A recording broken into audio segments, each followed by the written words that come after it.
Recording in progress. Good evening, everyone. Welcome to the May 3rd, 2021 meeting of the Personnel Commission for Long Beach City College. Thank you for joining us this evening. I'd like to start off our meeting by calling the Pledge of Allegiance. And Dario, if you don't mind, if you could please lead us, I'd appreciate it. Yes. Hand over your heart. Everybody stand. Ready, begin. I pledge allegiance to the flag of the United States of America and to the republic for which it stands, one nation, under God, indivisible, with liberty and justice for all. Thank you, Dario. We'll go ahead and have the roll call. Robin? Here. Jeff? Here. I'm present, so we were all accounted for this evening. Public comments on agenda items. This is public comments on agenda items. And these are through Juliet. Juliet, do you have anything for us this evening? No comments today, Janine. Thank you so much. On to approval of the minutes. May I have a motion, please? I'll make the motion. Second. Thank you so much. And is there anyone who has anything about the minutes of the last meeting? Anyone who would like to share or make any corrections of any type? Looks like we're good. With that, I'll go ahead with the roll call. Robin? Here. Aye. Aye. Jeff? Aye. And I'm aye as well. That passes unanimously. On to number 2, that's new business. Approval of advanced salary placement. This is for instructional aid for Student Success Center. And this is an action item, correct? Yes. Yes, may I have a motion, please? I'll make the motion. Second. Thank you. And what do we have on this one, Jennifer? So I was asked to describe the process that HR takes for analyzing an advanced salary request. So there are several steps. I wanted to speak to that just really quickly. Thank you. A candidate submits justification in writing to us, and then HR carefully reviews 3 elements. The first element is the education in relation to the minimum qualifications. The second piece is the experience of that candidate. We also look at internal equity of others in the same classification. And what that means is we really look at all of the incumbents to take into account their years of service, where they're placed, and what is appropriate for the new person that's coming in. So we really look at the big picture, not to pick on HR, but I think we're a good example of looking at this. We had some newer HR specialists join the team. We had existing HR specialists that were at steps 6, 7, and 8. So we made sure that we placed the newer individuals below that threshold to be mindful again of internal equity. So that's just one example. From there, we check with the hiring department. Once HR verifies that the placement is appropriate, whatever is being requested, we do check with the department to see that the budget can support that placement. From there, the executive director takes it to executive cabinet for review. Once it's approved by executive cabinet, then we add it to the agenda here for PC review. Thank you so much, Jennifer. Are there any comments to this item? Go ahead, Jeff. That was one that, I mean, really, Jennifer, you touched on it because the next couple of items are going to be hitting on the same thing. I don't know if it's within our responsibilities to talk about range, but I looked on some and I didn't know if there was, for example, one of them that was level 11, range 11. So they're coming in at the absolute top end. Again, you went through a little bit about the whys. Again, is that even our responsibility to look at that? I was just more curious because when I see that, when somebody comes in at the very top, where do they go from there? And how does the budget, or am I completely outside of the rails on this one? No, I just thought I was curious. There was a couple though that they're at the top end. I mean, they're being hired. And so I was just wondering about, the ramifications of other people you touched on that may have already been there and the person gets hired. The argument is because of the qualifications, et cetera. But I'm just more curious, where do they go from there if they come in at the very top? I mean, it's a good observation. And in this case, I'll give you the background of each of the candidates that have requested advanced salary placement. I think Once I get to that, I know what you're talking about, item 2B. Once I get to that, I think you'll understand a little bit more. But in this case, the candidate Thomas Medina, the minimum qualifications is high school and some instructional experience, and his qualifications are a bachelor's degree in history. He's worked for the district since 2016 as a student tutor level 3. So again, his experience and his education significantly exceed the minimum threshold. Yeah, it really was. You hit on it. I was looking at the other ones behind this. It's all really the same area about how in the world did we get there? And again, if it's not something that really we should be discussing, feel free to tell me. But I was just more curious when I did see it, were people coming in at the absolute highest level, how that really just where do you go from there? So anyway, just curious. It was an observation on my part. Jeff, We always no, go ahead, Jennifer. We always communicate the range so that there's 11 steps, for example, in the management range. So if they come in at the top step, they're aware that they've reached the maximum. That's clearly communicated to them. They will not get a raise, except, so they've maxed out. They've maxed out. Mm-hmm. So Jeff, I think what you brought up was really important, and it had been brought to my attention as well, that we're creating morale issues. It's not about this person whatsoever that we're discussing right now, but as a bigger picture. And so my question would be back to Robert and anyone else in AFT that might be representing tonight is, how do you guys feel about this? Because this had never been brought to my attention in the past. And now I've become aware of it. I think what Jeff said is extremely important. But Robert and anybody out there, do you guys have anything that you want to share on this? Well, considering if we're talking about the first one, he has a bachelor's degree and the minimal quals is a high school diploma. I don't think we have a problem. He's overqualified for the job, and I think HR is rightfully placing him higher than the base, because I realize it's an entry-level position and there's only so much they can do. How about as a global picture though, when we do this as a general theme as opposed to this specific person? I don't want to address a specific person. Yeah, I've had concerns in the past, but you know, HR has a specific format they're following now, unlike the past, it seemed to be random. I just like it to be held to those same requirements across the board is all I can really ask. I mean, we're reasonable. We just want everybody to be treated the same. Okay. Does AFT feel comfortable right now with what's happening, or are we going too far or not far enough? What are your thoughts? We're doing okay at the moment.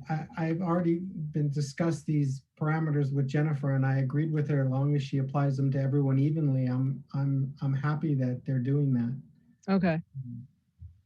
Okay, Robin, did you have any thoughts on this?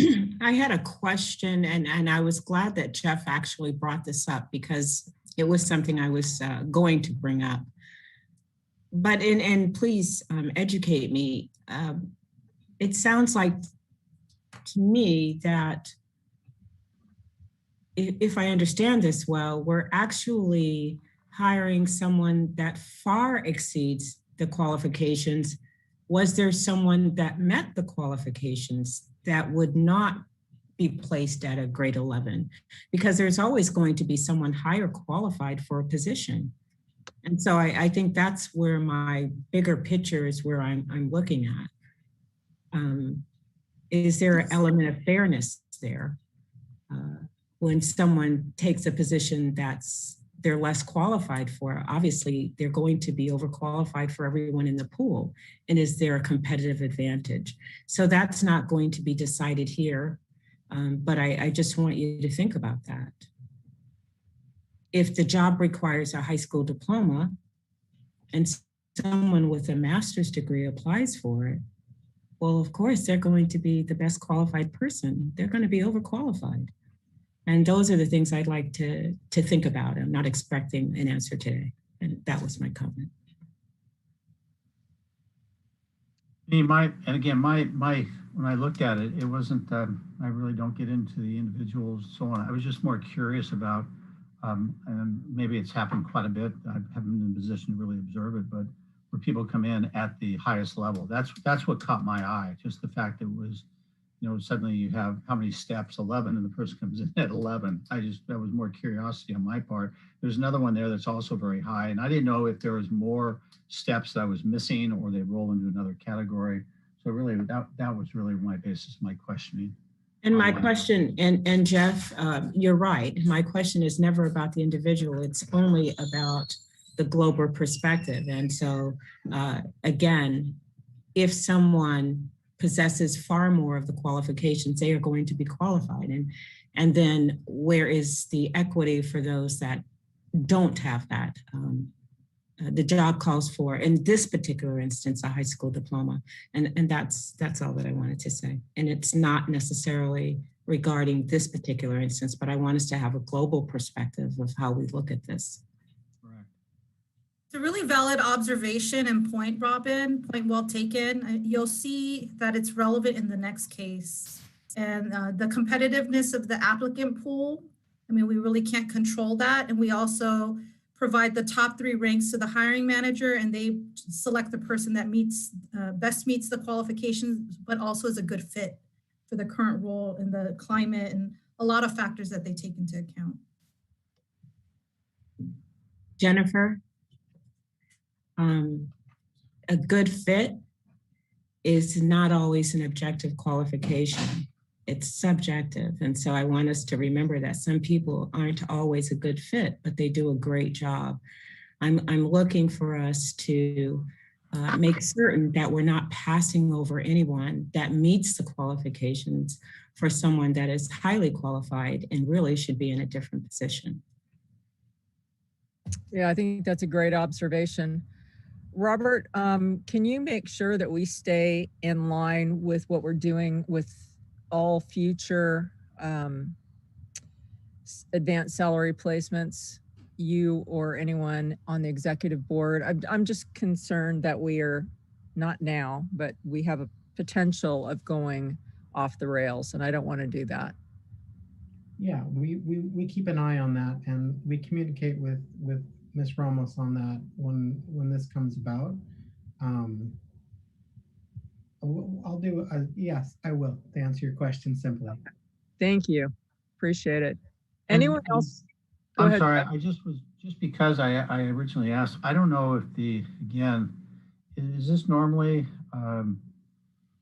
is this something that Personnel Commission members really do address as far as range levels? Is that something, it sounds like it's the process that's presented and it's given to us, but it's not really for us to determine what range that person should or should not be at. Am I correct on that?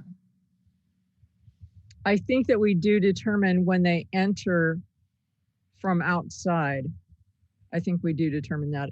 I believe that's part of rules and regulations. So the analysis, I think what you're asking, Jeff, is the analysis is done by the HR staff, and we follow the guidelines that we've outlined, as I shared earlier, and Robert mentioned that we did agree on those. And then we present the evidence to you, and you just vote whether or not to move forward with it. Okay. Is that good, Jeff? Yeah, no, it was some area I didn't 100% understand, but also just, I mean, the questions were answered as far as people coming in at the highest level, why, and how it comes about. And again, this isn't, I've sort of jumped before because there's some other positions that we have behind this one. It seems like I'll catch it now, but no, the questions were answered.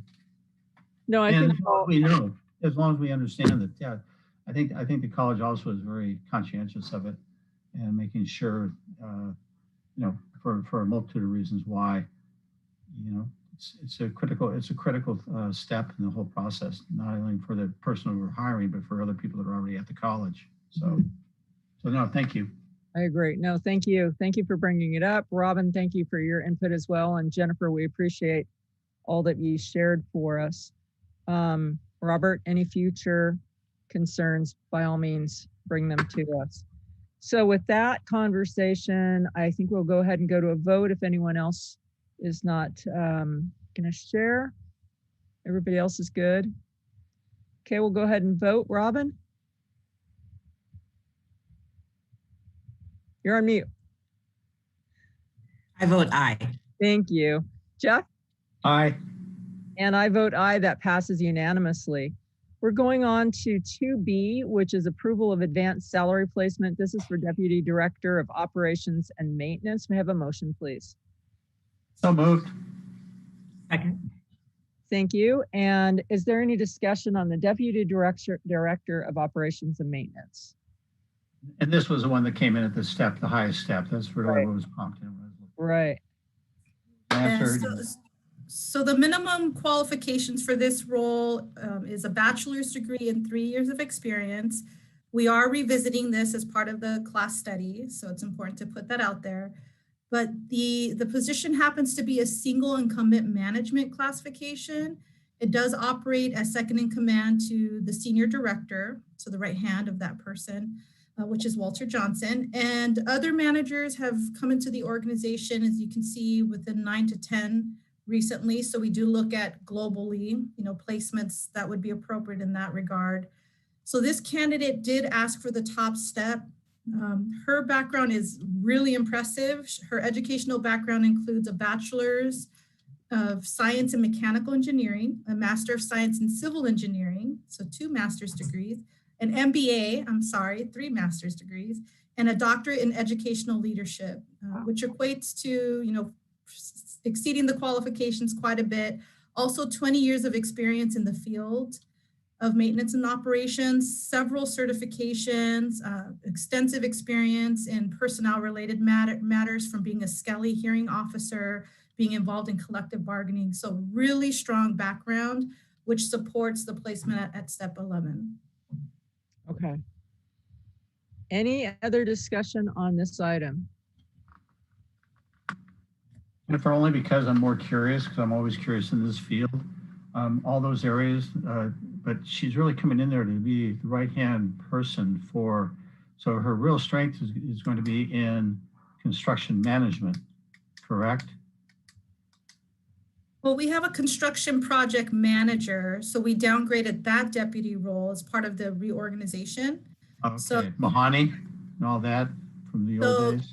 So the deputy does have oversight over that, but may not be as involved as previously with the deputy. Yeah, as you were explaining her background to me, those are all very strong areas, but they're not in the areas for what I thought it was going to be. But now that you explained it, so okay, thank you. Anyone else? Hearing and seeing none, we'll go ahead and vote. Robin? Aye. And Jeff? Aye. I vote aye. That passes unanimously. On to C, approval of advanced salary placement. This is for the Human Resources Manager. May I have a motion, please? So moved. Second. And is there any discussion on the Human Resources Manager? Jennifer, did you have anything for this one? Yes, so this position requires a bachelor's degree and 5 years of experience. The candidate comes to us with a bachelor's degree in political science. She also has her Juris Doctorate law degree, over 22 years of experience in almost every function of human resources, also having management experience with 22 direct reports. Her role currently in an LT capacity is overseeing investigations, discipline.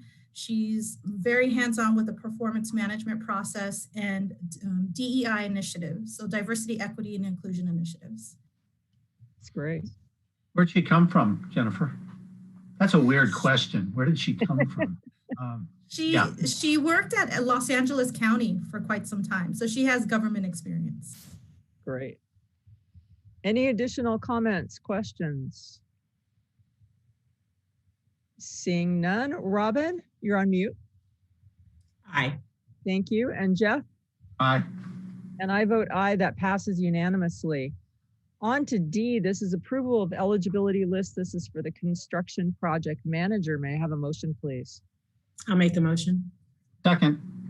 And is there any discussion on the construction project manager? Jennifer?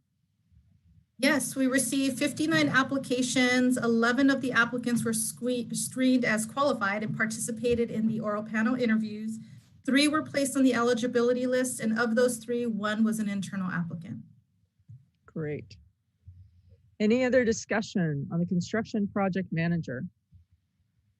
Only Jennifer, I'm really impressed that we had 57. I mean, for some reason, the field right now in construction in particular, there is such a shortage of qualified people in the sense that, I mean, there's a lot of work out there right now. And when that happens, so I was really surprised that so many applications came in. So I guess that's a positive.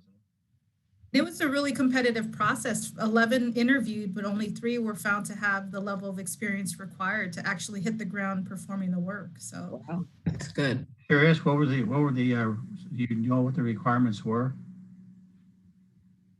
I believe for this one, it's BA and 4 years of experience and a lot of budget experience since they deal with construction project management.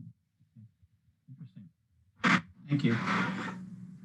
Okay, any other questions or comments? Hearing and seeing none. Robin? Aye. Jeff? Aye. I vote aye. That passes unanimously. On to E is approval for eligibility list. This is for the DSPS technical assistant. May I have a motion, please? I'll make the motion. Second. And is there any discussion on this item, Jennifer? Yes, we received 72 applications. 45 applicants were screened in as qualified and participated in a subject matter expert review. So technical responses that were scored and rated in relation to each other. Let's see. I have 7 candidates were placed on the eligibility list, and of those 7, 3 were internal candidates. Oh, that's great. Fantastic. Any comments on this item for the DSPS technical assistant? Hearing and seeing none. Jeff? Aye. Robin? Aye. I vote aye. That passes unanimously. On to F is approval for the eligibility list. This is for Business Systems Analyst 2. May I have a motion, please? Second. Thank you. And is there any discussion on this, Jennifer? Any information? Yes, we received 31 applications, 24 applicants were screened in, 20 participated in a performance exam. Of those 25 were placed on the eligibility list, and we're happy to report that 4 of the 5 candidates were internal. Great. That's great. Any comments on this item? Hearing and seeing none. Robin? I vote aye. And Jeff? Aye. I vote aye, so that passes unanimously. On to G, approval of extension of working out of class. This is for Brian Shield. May I have a motion, please? So moved. Second. Thank you. And Jennifer? So this individual has been working out of class since late September, and it's just due to the position currently being in recruitment. As you can see, we did run the deputy director and the construction project manager recruitments as priority, and we're currently in this process right now. So we need a little bit more time. A little bit more time. Okay. Any comments on this item? Robert, are you guys all good on this? Yep, they're following everything by the book. It's legit, and they're doing a great job, and they're moving forward with all the hires in that area. And I know there's a bunch, but they're hiring from the top down, it seems, which is promising. Oh, that's beautiful. Thank you for sharing that. Anybody else have any comments? Hearing and seeing none. Robin? I vote aye. And Jeff? Aye. I vote aye. That passes unanimously. On to H, adoption of the 2021 annual budget of the Personnel Commission. May I have a motion, please? I'll make the motion. Second. And is there any comments on our annual budget for 2021, 22 for the Personnel Commission? Any comments? Well, I know we've gone through several readings, so I won't take too much time on this item, but I just will reiterate that any money that's not spent in the budget is returned to the general fund. Also, I know that there was a question the last round about just what we're spending on events. And I did a 3-year comparison from 2017, 18, 19. For example, the classified luncheon ran anywhere from about $5,200, $5,400 the next year, and $4,400 in 2019. Obviously, we didn't spend that money in 2020 due to the pandemic. So that just gives you an idea of generally what we're spending on events and why we have some savings. That's great. Okay. Any other comments on that? I know we've talked about it the last couple meetings. Anyone? Okay, let's go ahead and vote. Robin? I vote aye. Thank you. Jeff? Aye. And I also vote aye, so that passes unanimously. Thank you for all the hard work on that, Jennifer and staff. We appreciate it. Next meeting is for Monday, May 17th. That's going to be at 5 o'clock via Zoom. And closing comments. Jennifer, what do you have for us this evening? I wanted to thank AFT for inviting us to speak at the last few AFT drop-in sessions. And Robert, I know that was, you extended the invitation just to improve communication, have greater transparency. We've had roughly between about 75 to almost 100 participants, right, Robert, at each of the last 3 months. So I thought I would share staff updates by sharing the presentation we did just on Friday. Let me share my screen really quickly. Let me know when you can see that. I can see it. Yep. You're on. And really just, again, in the spirit of transparency, just anything that's really relevant, that's current updates, that we can share information, share forms, share new developments. That's really the approach we're taking. So we highlighted the new COVID-19 supplemental paid leave, sick leave. We shared out that there's an additional 80 hours that's retroactive to January 1st. It's good through the end of September. We let everybody know where to find the form and who to contact in HR should they have any need to use that. In the last round of AFT drop-in, there were 2 questions posed and we wanted to make sure we followed through in responding to those questions. The first one was, are COVID-19 vaccines required to come back to work on campus? We know that other colleges have moved in that direction. LBCC is not there, just based on current local requirements. The short answer to that is no, it's not required at this time. Will the district allow a day off after vaccine for recovery? And due to this new leave, the new leave provides time for that. That's one of the provisions. We also gave an update on SERP. This is a very hot topic right now. We're in the application window. We are accepting applications through May 21st, 2021 at 5 p.m. Again, we provided the link to schedule individualized sessions to gather more information, and just reiterated the fact that 15 faculty are required in order to move forward. These were the questions that were asked. There were 5 questions, and I did go into them more in depth in the next slide, so I'll just go ahead and move on to that. The biggest question we're getting is, will we know if we reach 15 before May 21st? And the answer to that is no, because if anybody chooses to rescind their application before the application window closes, we need to account for that. So at 5 p.m. on May 21st, we will know, or 5:01, I should say, we will know for sure if we're moving forward. They did ask about layoffs, and there's been absolutely no talk of layoffs. So I reiterated that. Can someone who retires return as an LTE? And the answer to that is yes. Traditionally, there's a CalPERS waiting period. That waiting period has been suspended due to the pandemic. We don't know when that could change back. I did provide very specific, the CalPERS news update and circulation and hyperlinks to the union after the fact to give them more information related to that.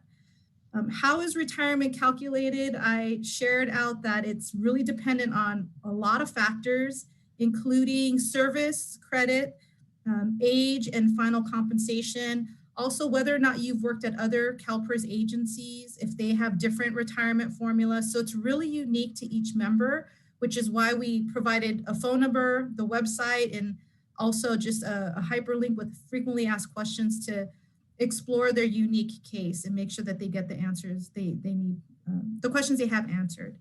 And then what benefits are available to classified employees after retirement? We partnered with our payroll department to learn a little bit more about that. We provided a hyperlink again to frequently asked questions. And district paid benefits are offered, I believe, for those who reach, if I recall correctly, 12 years of service. So there are some guidelines. Again, it's best to contact payroll for specifics, but after the 18-month after the 18-month period, retiree medical benefits after the 18-month period, dental and vision insurance are no longer included, only medical, that's right. So after the 18-month period of COBRA coverage, then the employee would have to get their own dental or vision on their own. So we provided all of these resources. And the very last topic, which is probably the topic most talked about and the most questions we received, I think we received about 20 questions in the chat on this one, is the classification study. What are the next steps? Where are we at? So there are 3 steps remaining. The notification process is next. This week, we will be sending out our first round of notices. In no particular order, I listed the areas here. It just so happens that academic affairs was the first VP area to submit their responses 100%. So we did naturally start with that group.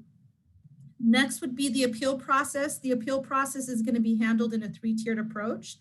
And I shared this out that really tier 1 is meant to be just additional feedback on the job description. Tier 2 is when an employee wants further reconsideration, saying, they believe they should be reclassified to another level.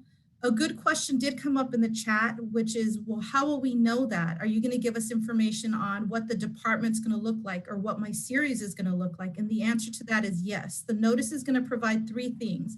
The notice with the outcome, the org chart or what's being proposed, and then the appeal process clearly with instructions and guidelines clearly outlined. The very last tier is going to be reserved for anything that we cannot resolve at tier 1 or tier 2. So the commission's only going to see tier 3. So I did share that out at the AFT drop-in session. And really, we're hoping to have this approved by June by the commission, and all results need to be approved by the commission first before we can implement. We are only dealing with the classification phase as part of this notice. That was another big question that came up. So I kind of covered this already. All we're asking is that employees submit objective rationale and evidence to support requests, regardless of the tier that they submit. And we're going to be sending everything out through Microsoft Forms. So they'll acknowledge, and then they can acknowledge, I'm fine with the results as is, or I do want to appeal. So they'll have that option. The other questions that I addressed were related to compensation. So one of the questions was the expectation that as of April 30th, we were going to be sending out the compensation results. I reiterated that we've only been looking at the classification during this first phase. Compensation will come after the classification phase. So I reiterated that. I did also address the question about retroactive pay. They said, we've been waiting quite some time. When the compensation results come out in phase 2, will we be able to receive retroactive pay? And the answer to that is all payments are prospective moving forward, so there's no retroactive pay. And then the last question was about reopening, and I gave them just the simple answer. So the question was, will classified employees be given the option to continue working remotely 100% on a permanent basis when the campus reopens? We have a reopening task force that's dedicated to this topic. Each VP area is handling it slightly different based on their operational needs. So I directed them back to their VPs. But the simple answer to this is no. We really are hoping to have all staff eventually back on campus, serving students. Student success is our priority, also serving the public. So management will be coming back first, starting on June 1st, and then on a rolling basis through August 1st, it's optional for classified staff. And I believe August 1st, Robert, you can correct me if I'm wrong on that one, is a target date that's in communication right now to have the rest of classified staff return. So again, in the spirit of transparency, just really being clear that the goal is to have everybody back on campus at some point when it's appropriate. Jennifer, what's the first day of school for the fall semester this year? Do you happen to know?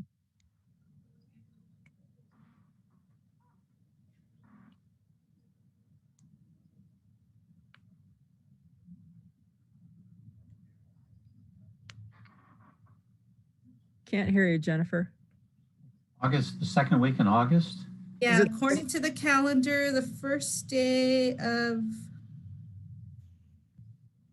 let's see, fall, spring, let's see, it looks like, is it August 19th? Okay. So theoretically, everybody will be back on campus before. I'm sorry, that's not right. Give me 1 second, Right. I gotta go to the next one. Good, I'd like it to be later than August 19th. Yeah, that's the end of the, let me see here. August 30th, Jennifer? August 30th, yeah, I opened the wrong one. So it's That's August a 30th Monday. is the first day of fall. Okay. So theoretically, everybody will be back on campus by the time the students come back. I think that's the goal. Okay, good to know. All right, anybody have any questions for Jennifer? No? Okay, we will go. Thank you, Jennifer. That was a lot of work. That And was. yeah, It was. yeah, thank you. But you mentioned on that, on the SERP, it was, you focused on 15 faculty, but so, which they've always exceeded. They've never underperformed on getting those numbers by a long shot. But does that, I mean, for classified staff though, are they in that calculation? They're not in that calculation of 15. You were just focused on the 15 faculty members. So I know other people who are non-faculty are wishing to take advantage of it as well. So they're all waiting for faculty to, okay. Anyone want to make an over and under bet on this one? I think it's an ed code thing. It's not dictated by the college because that's the norm all over the place. It's a percentage of the academic. And right, I but don't there's, know where yeah, it's always been around 12 to 15. Right, right. Number. Right. And if for some reason we don't reach the 15 faculty members, then I believe that classified staff will have the option to withdraw their retirement. If they don't make that number, then I promise to shave Robert's head. That's so generous of you, Jeff. Oh, Jeff, I like your style. Yeah. Robert, I don't know about that, Ben. Well, I don't know how your head got it. Exactly. yeah, I'm happy with my hair, but anyway, I just feel they'll more than exceed that number again. So, anyway, Oh, I this can needed be worked that. out. Thank you. I actually needed that. Very good, Jeff. Thank you so much, Jennifer. Comments from Yeah. the commissioners. I'm good. I'm always pleased with the work that Jennifer and her staff brings to us. I'm always pleased. And I'm always pleased with the fact that any question that we ask, they're very, very creative in answering and giving us the information. So I'm appreciative. I'm just appreciative classified staff, period. I really am. Absolutely. Absolutely. The backbone, Yep. the backbone of this college. So thank Yep. you. Jeff, how about you? Thank you for doing the video last week.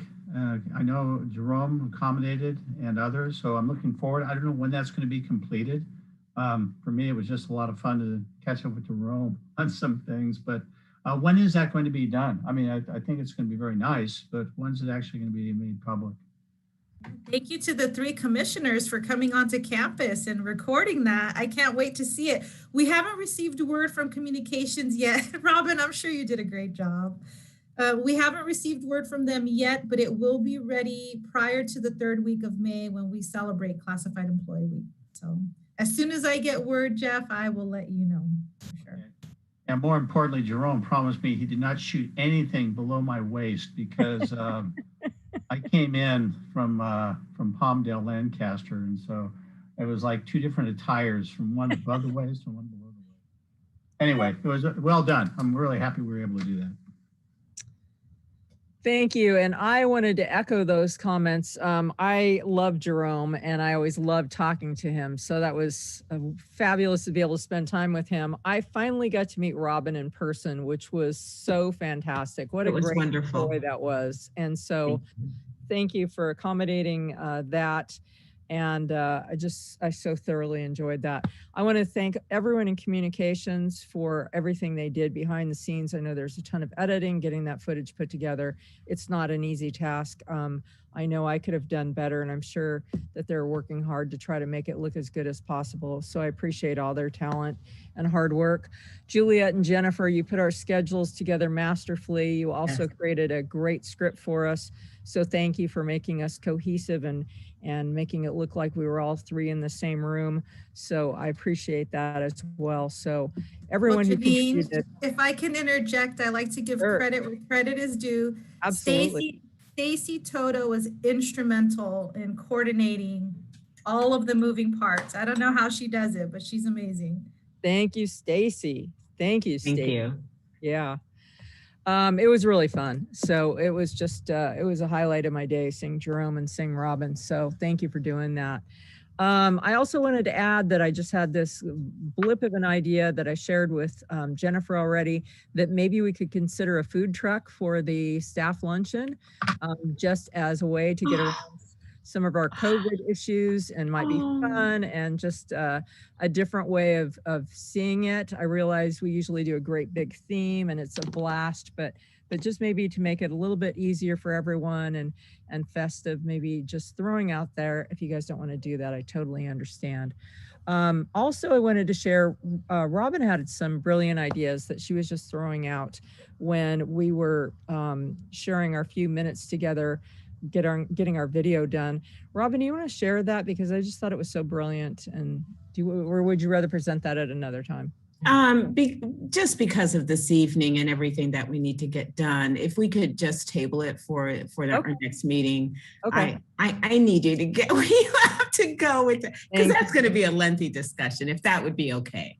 Okay. We need to, if we decide to talk about it, of course, we need to agendize it too, but I just thought your idea was brilliant. So we'll bring that back to the next meeting.